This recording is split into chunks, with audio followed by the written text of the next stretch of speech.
And I remember saying at one point, I said, man, Lord, I said, man, one day if I ever became a millionaire someday, I'll be happy. Well, in 2019, I got to that space. I wasn't really happy. Life taught the lesson. Wisdom made it curve. All right, everybody, welcome to the Wisdom Curve podcast. This is Earl, your favorite life lessons coach. And I got my guy on here, man. I can sit here and go through tons of introductions and stuff. I'm gonna let him introduce himself. So my guy Ron, he has a podcast, and we're gonna talk about that a little bit too.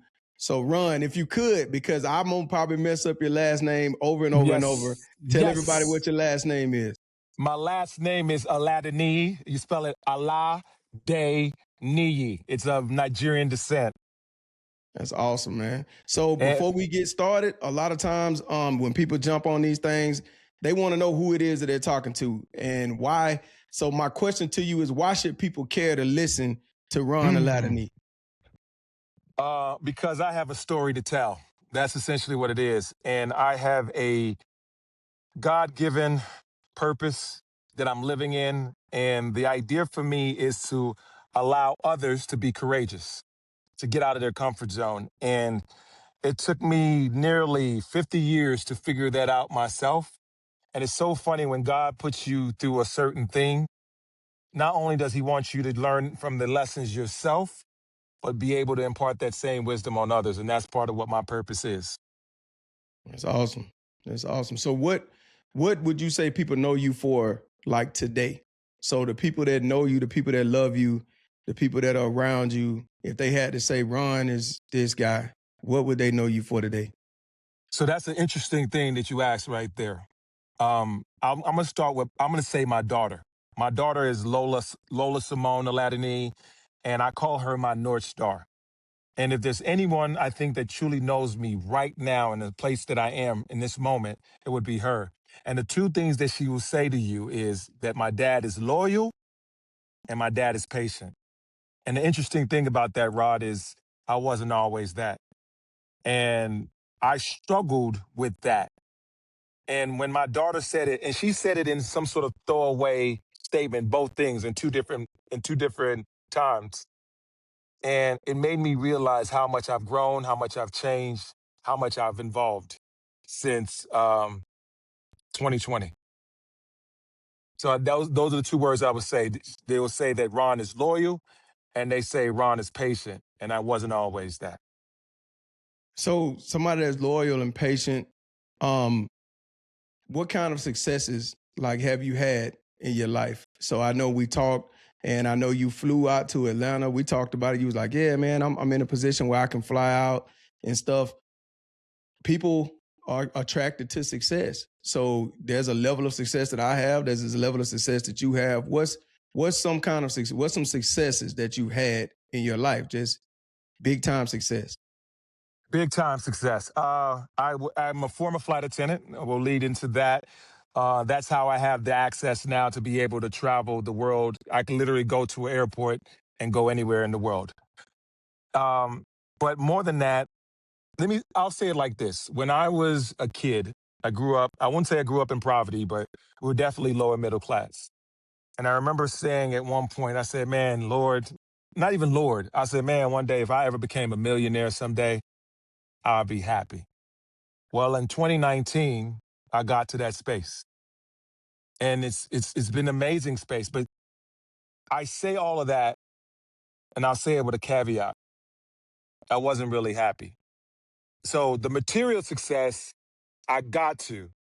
And I got there, I would say, in the most unconventional ways. The way that I thought I would get there was through doing my music. Like I'm part of a rap group called We the Fame.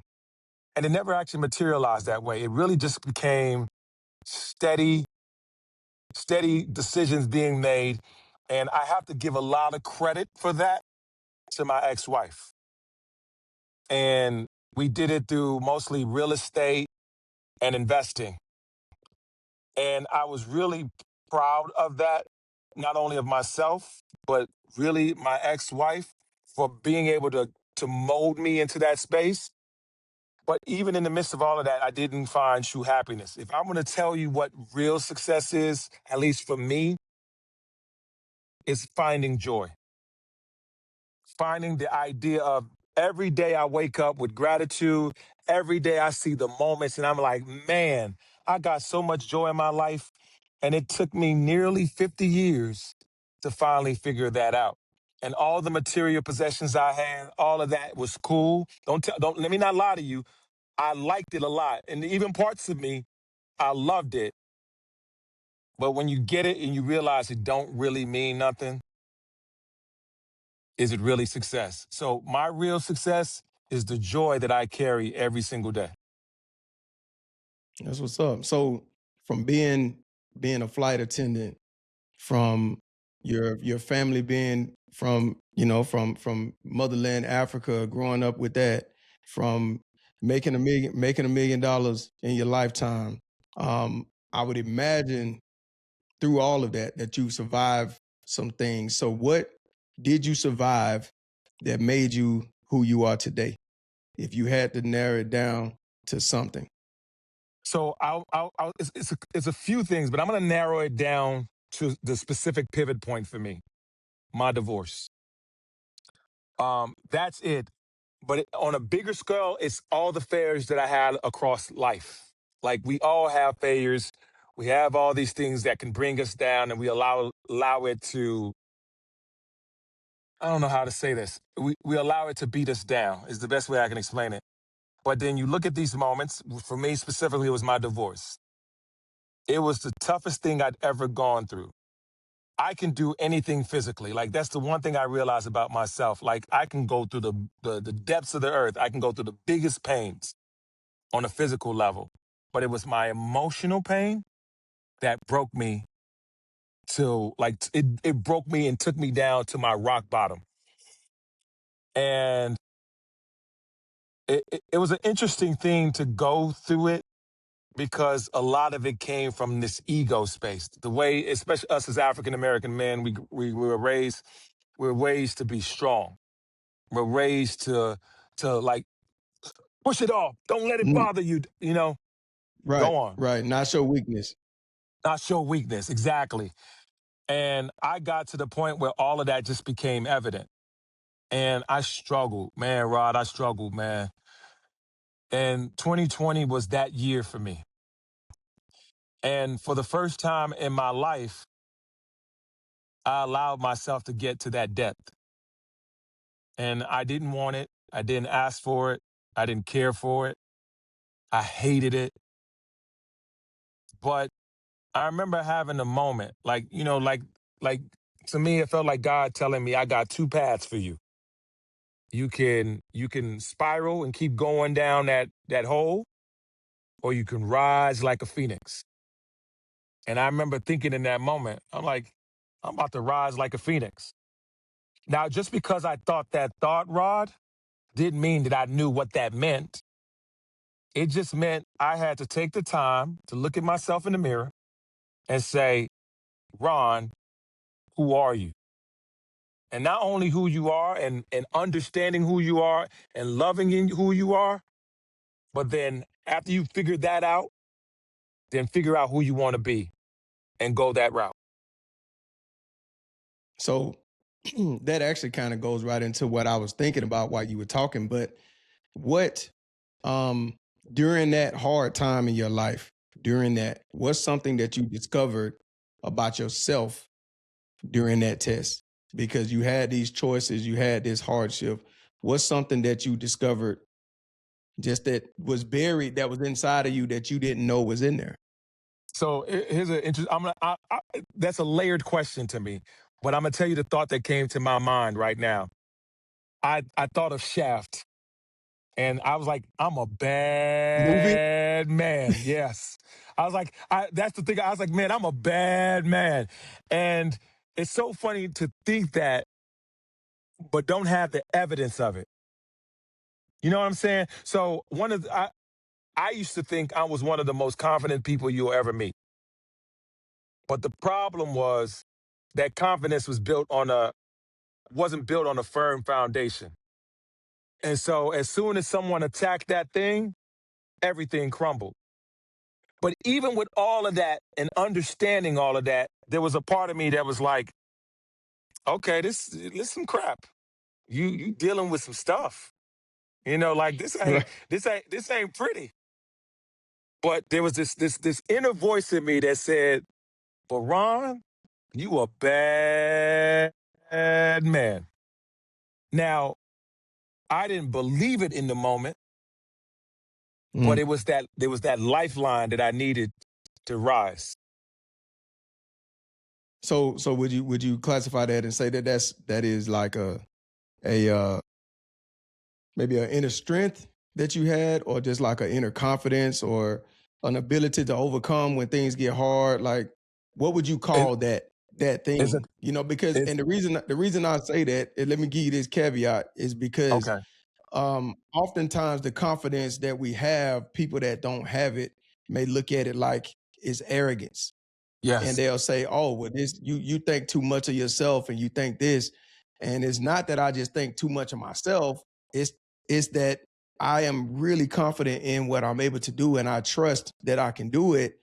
Along with trusting God has put it inside of me. So my thing is like, what would you call that inner confidence that you say you found?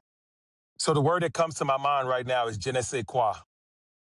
And I think it's a French word, a French phrase. And it's just like, you're just it. Like you're just it. Mm. And it's an interesting thing when I think over my life, right? I think that I've always known that, but I didn't have the evidence of it. And there's these things that are happening in our lives every single day. Like the conversations you have, the moments you have, things of the sort. And the people will speak life into you, right? And you'll never fully understand it. Like you'll never ever fully understand it. And to the point that you don't even believe it. But people used to speak that into me all the time.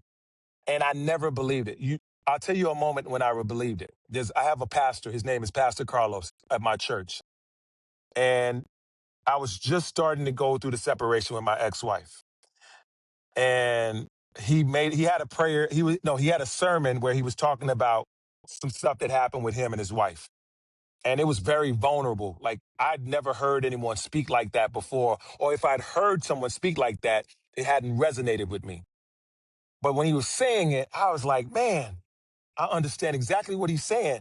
But how does he have the nerve and the courage to say that on the pulpit? Is what I was thinking.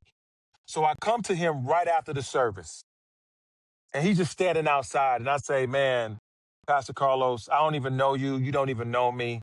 But I just want you to know that thank you for saying what you said. And he stopped and he looked at me for a second. And it was kind of weird. And he said to me, he's like, do you mind if I take you out to lunch, or let's go to lunch? And I'm like, yeah. And I'm like in this broken place right now, Rod. So I'm looking and searching for anything. And he said to me right in that moment, he said, Ron, you're a light. And he said, but the problem is you're like a candle, like you're this light. And right now you're being covered up, and you need to find a way to uncover it and let your light shine bright.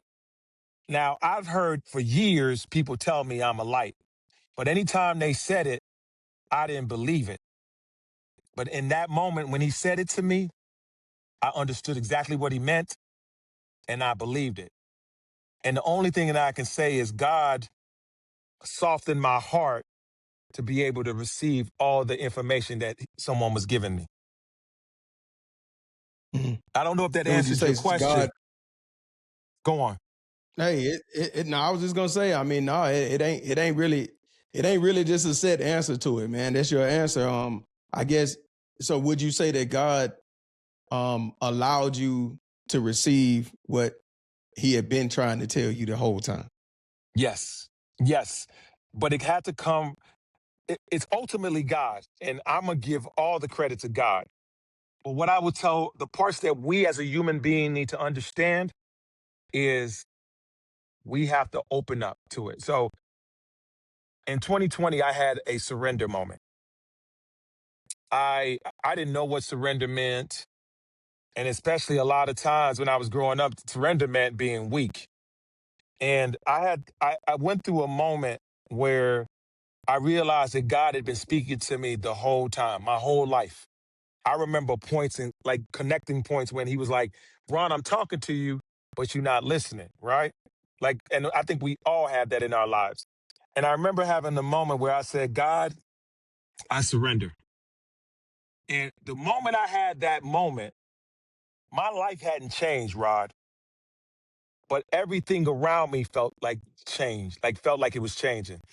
And I remember thinking like the weight of the world had just come off my back. Like imagine that, like you being way down. Like earlier today, I went on my training run. I had a 30-pound weight. And I'm going up these hills getting ready for this race. And I remember when I was first out there, I was like, dog, this hurt. This sucks. I don't even know why I'm doing this. But I remember the moment I felt like when I finished the run and I took that weight off and put it in my trunk, I was like, whoo, I feel light. So imagine having that feeling, but not only like the weight of the world physically, but emotionally and spiritually. All of a sudden, I felt like an eagle, like I could go fly, bruh. I felt like I could go take over the world. Like I'm like I like, and even as I'm saying it and I'm explaining it and I'm passionate about it, it still doesn't give the totality of the feeling I had, man. Yeah. Yeah. So was this during your lowest point or like right after it? Or like This when did that It was in the midst of my lowest point. Like I can't even tell you exactly when the lowest point is. I can only kind of give you a time frame. So I'd say it was between, let's say, August of 2020 to the end of 2020, to the moment I surrendered. So we're talking about August, and I'm saying all of this was like, I call it the fall. So it was like November, December of 2020. That was it. And I don't know, like, and it's so funny. I was hanging out with my ex in-laws yesterday, right? And my I'm gonna call them my in-laws, but I use ex so that people know that she, like, my ex-wife ain't my ex-wife no more. But the truth of the matter is they still my in-laws. And I'm hanging out with them yesterday. And I actually wasn't even planning to hang out with them yesterday. My mother-in-law, she had to have a eye surgery. And a few weeks ago, my father-in-law, he just found out he got colon cancer. And so in my head, my thing is, I'm like, okay, now I got to go spend time with them. That's how my head go. Like, screw all the nonsense everyone talk about. Like, why you still cool with your old family and all of that? They still my family. I don't care what nobody say. So I'm hanging out with them, and we playing this game. We playing this game called Farkle. And I wasn't planning to hang out with them. It was just the Holy Spirit would just like go there. So I'm hanging out with them, and my mother-in-law said, man, I remember when we used to try to get you to come play Parker with us all the time, and you ain't never wanna hang out with me. Or they said, we remember when we was trying to get you to do Bible study with us, and you didn't want to have none of that. And now you just come over now like it's nothing, and we having Bible study, and we doing Farkle. And when she said it, I just laughed in my head like, man, she's so right. I wasn't mm, trying to hear none of that. Rod, I wasn't trying to hear none of that. Like when they used to tell me that, I'm like, I always did it from a place of love, but I'm like, man, you need to keep that to yourself. I ain't ready for that.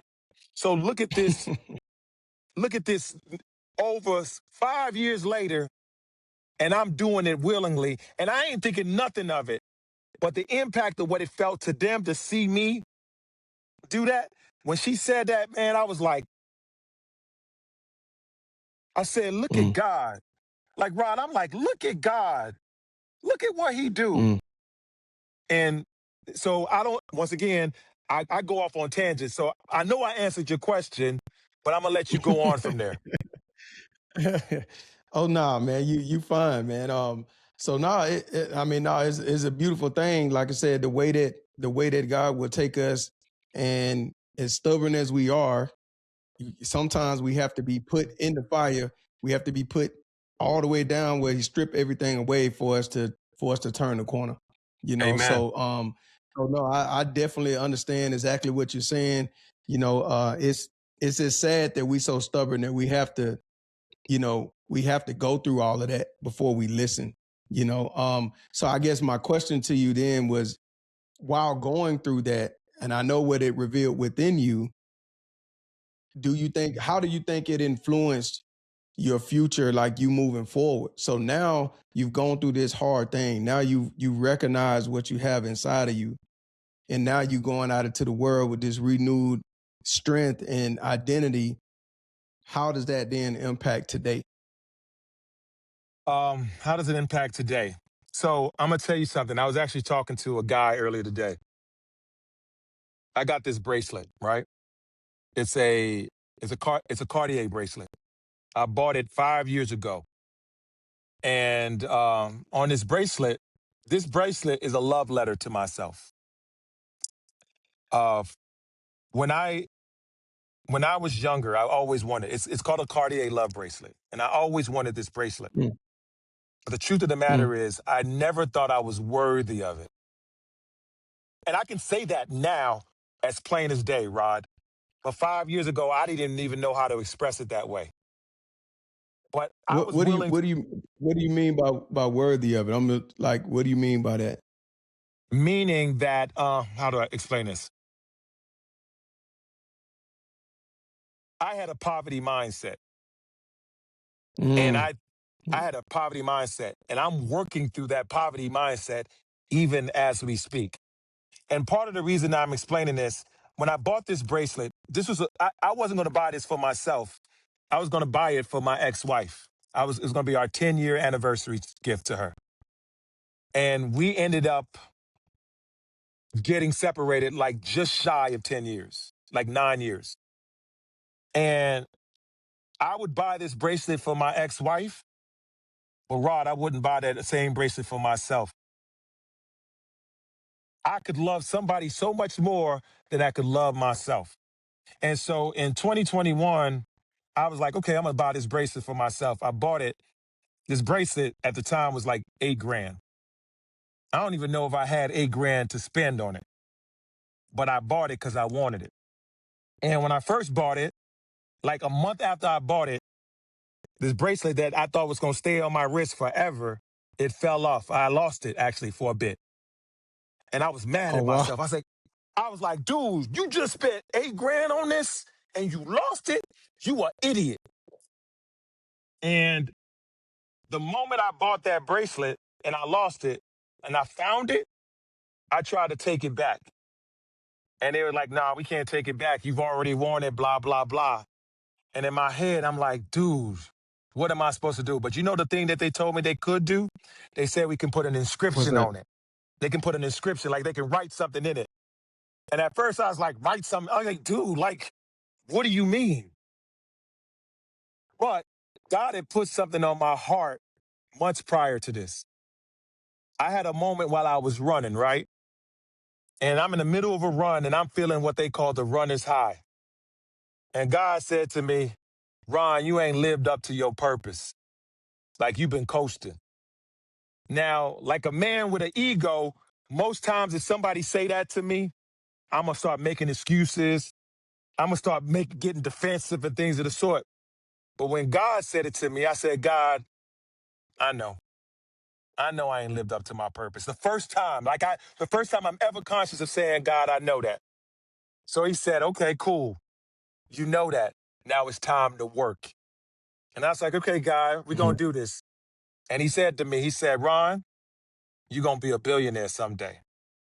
Now, I'm hearing God say this to me, but the problem was I'm still living in my poverty mindset. Oh, that's not going to happen. Now I'm making up stuff in my head. I'm the runner's high and things of the sort. So I dismissed it, Rod. I said, that's not God. That's just my own vanity and things of the sort. So I let it go.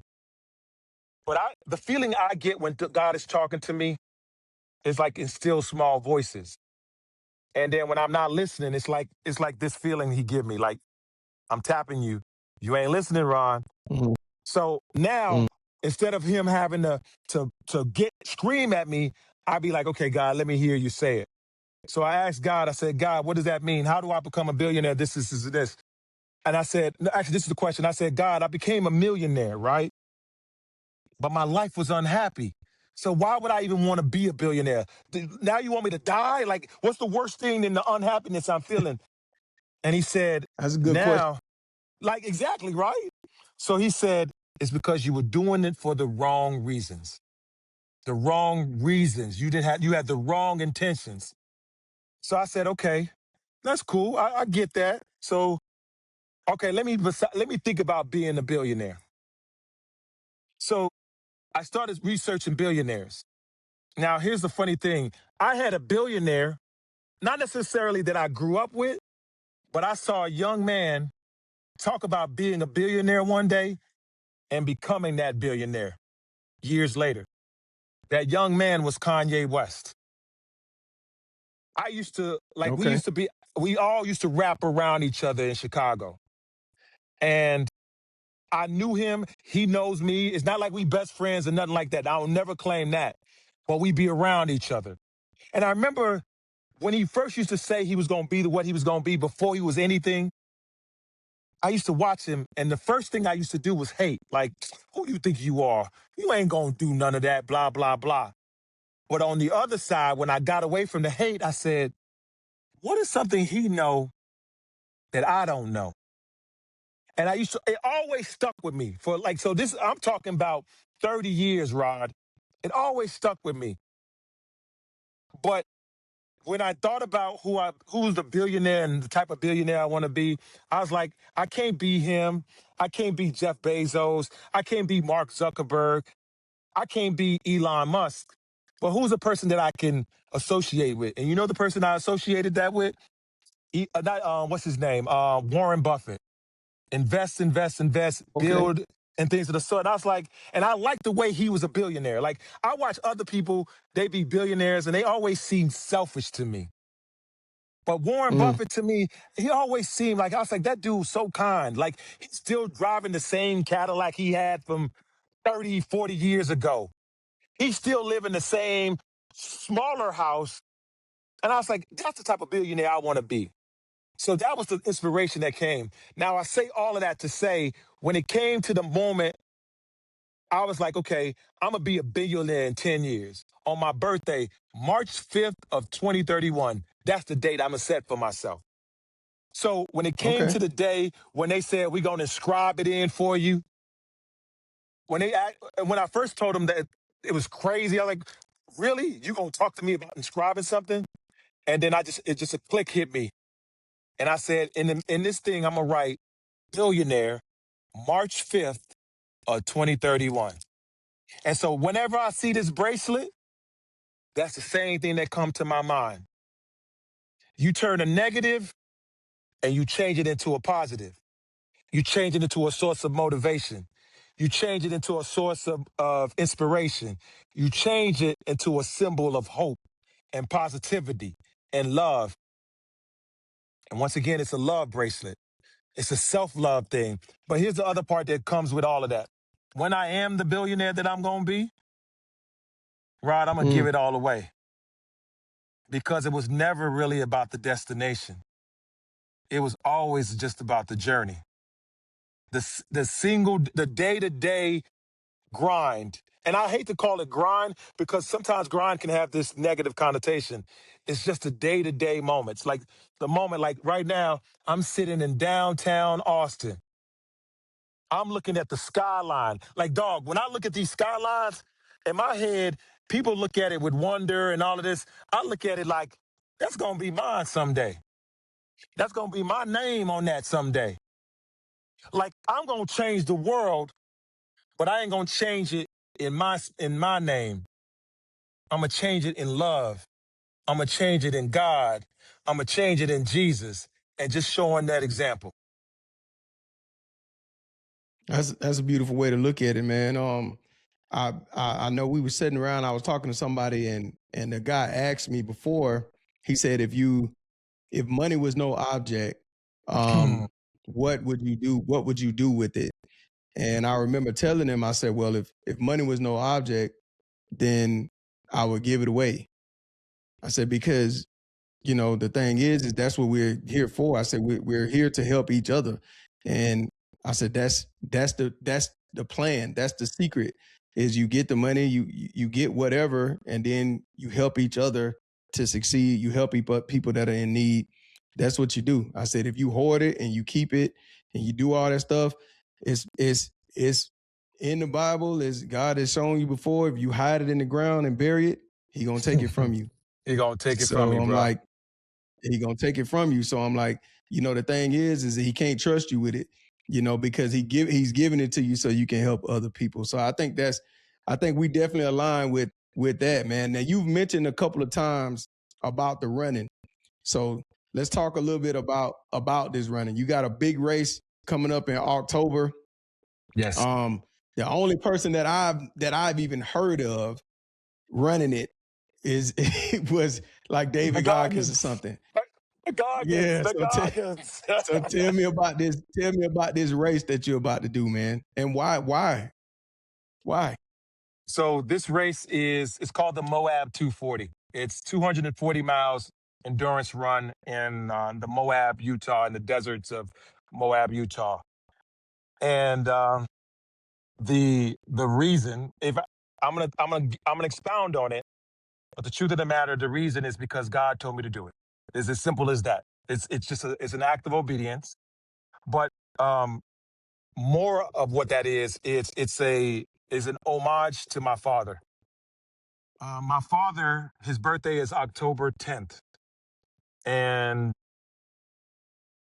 in 2021, he passed away on March 26th of 2021.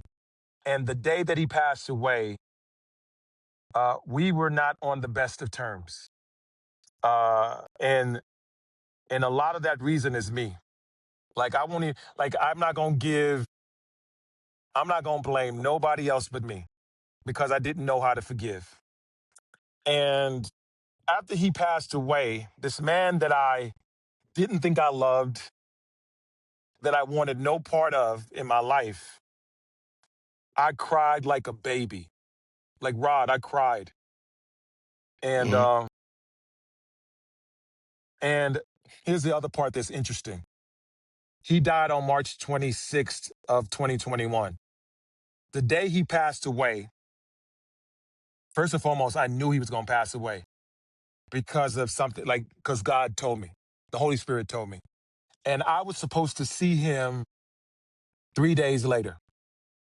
On the day he passed away, I decided I was going to go see him.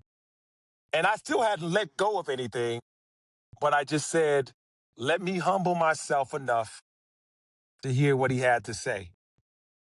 And I was in the shower getting ready to go to another funeral when God gave me the vision. And I remember being in the thing and I was being annoyed. I was like, man, why is he bothering me? Like all this stuff. Like, why don't they just let me live my life? I'm going through a divorce. I'm struggling. I don't want to hear none of that. And I remember the Holy Spirit just saying, really, Ron? Your life is that important that you can't hear what somebody got to say? So I thought I was like, you know what? Let me hear what he got to say. And the moment I decided to say I'm going to go see him 3 days later, my stepmom called me out of the blue. I'm in the shower, Rod. Like, I'm in the shower, and my phone is like on the counter, and I see it. Think about this. You think a thought, right as you think the thought, the phone ring, and you realize it's your mother, your stepmom. So I pick up the phone. I normally wouldn't pick up the phone. I pick up the phone. I said, "You not even going to believe this." And she on the phone crying, telling me my dad was in the hospital. And when she told me that, the Holy Spirit said, this is your dad's last day. But I'm still not processing it all. But going back to what you said, that same year after he passed away, on his birthday was the Chicago Marathon. And that's why I ran the marathon, my first marathon, never planning to run a marathon. And I ran that marathon 5 years later. Since that marathon in 2021, I've run, between regular marathons and ultra marathons, I've run, I think, 35 or 36 marathons. I can't really remember. And That day changed my life. You remember when I said earlier in the conversation, God said you ain't living up to your fullest potential? Me running that marathon was living up to the potential that he had for me right now. The marathon this ultra, this 240 is God saying, this is the next potential I need you to go to. And this marathon is on his birthday. It's actually the day before his birthday, but I'll be running it through his birthday. And that's why I'm running that marathon. That's ultra marathon. That's amazing, man. I know we talked before, and like those that know me or things like that, they know that, we'll go camping and stuff. And a lot of times when my wife and I go camping, people think that we're just going off into the woods and, being mountain people and stuff. And that's that's not the case, right? So we really like to go and find God's beauty in nature. And it's really what you call like an all walk. We'll AWE, like we'll go out, and some of the places I always tell people, your problems seem so small, and it puts them in perspective when you go to some of the place and see some of the things that God has created. If you've ever been to like the Grand Tetons or some of these type of places, they're breathtakingly beautiful. You go to a city and you're like, man, it's a nice city. Like, in August, we'll be going to Rome and things. And I've been to the Colosseum before, and it's amazing. You know what I mean? Like, we've gone there, but it pales. It is a fraction of some of the things that God has created that you will go out and see. So when you go out and you're running, I know you mentioned like it's a spiritual thing or possibly a connection. Could you talk more about that?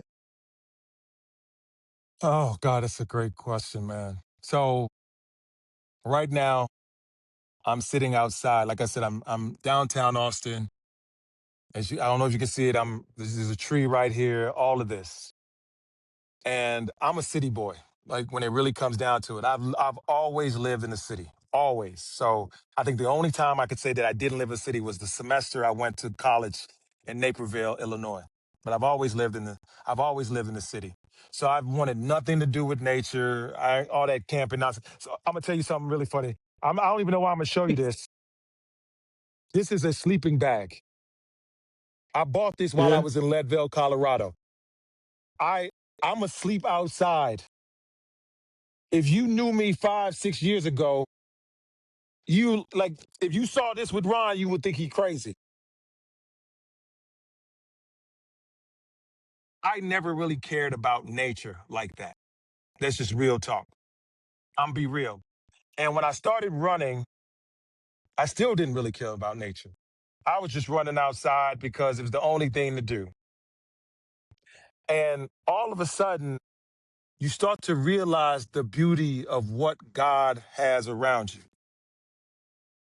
Now, I'm still a city boy, but I'm as much a nature boy as that.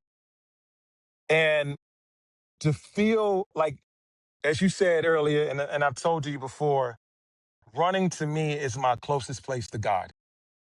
Is where I find God in everything, in the beauty of it. Like, right before we got on this call, there were these birds just all around me. And I'm just sitting there watching them and the magnitude of what they doing. And I'm asking myself, why are they doing it like that? And why did God make them that way? And and Mm. I'm on this trail. I'm Town Lake Trail here in Austin. And there's one spot that I run by, and there are these ants just going by.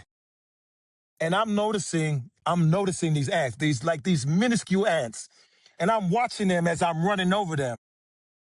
And nobody else is paying attention to them. Now, maybe there are some, and maybe it's just me looking at it, but I'm like, do y'all see that? Do you just see? And like, you see what God did and how he's making them move and how they work together. I be finding things like, why did God make it that way?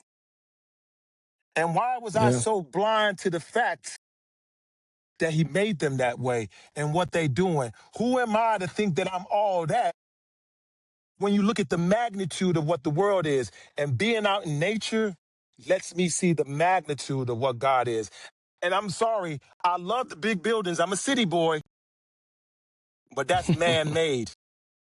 They can't make what these trees and these mountains and all these scapes and all that. They like as much as we want to make all of that, they can't make that. God can. God did. Right. Right. I just got one more question for you, man. So Mm-hmm. what do you understand now that you wish you knew earlier in your life? What is your wisdom curve now that you wish you knew earlier in your life? So here's the question. Here's the answer to that. Nothing. Nothing. Everything happened the way it was supposed to happen. I, as every day goes on, I get less and less resentful. Everything happened the way it was supposed to happen, Rod. Every experience I went through happened the way I was supposed to happen. Now, if you'd asked me this even 2 years ago, I would have said, I wish I was more emotionally mature.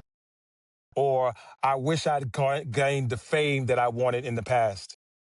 But when I look at things, if things had worked out the way I wanted them to work out, I would have thrown them away because I wouldn't have appreciated them. I wouldn't have given them the respect that it was supposed to have. So nothing, absolutely nothing. Everything happened exactly the way it's supposed to happen. Even to the moment that you and I are talking right now, it happened exactly the way it was supposed to happen. That's what's up. I've never heard anybody say that before. Usually, like you said, people will be like, trust in God or, do this or do that. I don't think I haven't heard anybody say like nothing. I wouldn't say anything. I will say I heard this quote today, and I'll end with this. It said, plan that all of your plans will not go as planned. And that was it. It was like, plan that all of your plans are not gonna go as planned. And that's kind of how it is, So Yeah. Can that's I what's say up. this? Any Let me. final last words before we wrap it up? I just want to end with what you just said. I love that because you are absolutely right. And it's something I just said to a young man earlier today.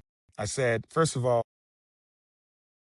I trust myself, which is my connection to God, so much that I trust that even the failures I make are leading me to where I'm supposed to go. Like even the failures, the things that I struggle with are, and understanding that everything's happening the way it's supposed to happen, it's because of a trust in God. And I always say this: God doesn't give you what you want. God gives you what you need. And if you take take a step back, it was actually always what you wanted in the first place. You just didn't realize it because he knows you better than you know yourself. That's what I'm going to end with. That's what's up. Well, that's it. That's the end of this particular episode, man. So just remember, life will teach you the lesson, but wisdom will help you get the curve. We'll see y'all next week. Life taught the lesson. Wisdom made it curve.